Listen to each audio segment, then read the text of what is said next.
This real story is more akin to fiction, and it sends chills down the spine. Sultan Suleiman the Magnificent woke up one morning, terrified by a dream he had. He called one of his trusted guards and said, "Prepare the horses. We will go out today in disguise to see the affairs of the people up close." After he and his guards set out alone, they came across the corpse of a man lying in one of the streets, and none of the people dared to approach it. The Sultan asked some people, "Whose corpse is this?" "It is the corpse of an adulterer and a drunkard.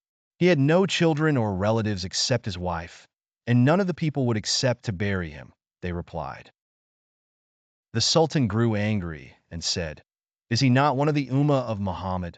Peace be upon him?" Then the Sultan carried the man's body and took it to his wife.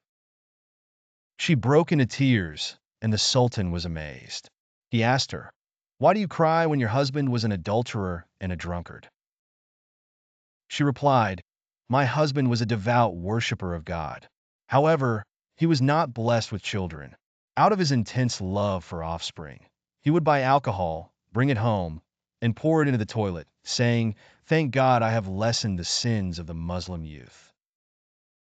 He would go to the women who committed adultery, pay them their wages for a full day on the condition that they return to their homes, and say, 'Thank God I have lessened their sins and those of the Muslim youth.' I used to tell him that people judge by outward appearances and that he would die without anyone to wash, bury, or pray for him. He would laugh and say, 'The Sultan, ministers, scholars, and all Muslims will pray over me.' The Sultan wept and said, 'By God, I am Sultan Suleiman, and he is honest.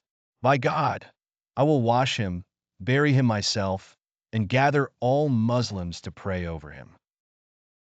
Then Sultan Suleiman the Magnificent ordered the entire army to attend the prayer, as well as all Muslims, and commanded that the man be buried in the Ottoman Sultan's cemetery. Indeed, everyone attended, making it the largest funeral prayer in history.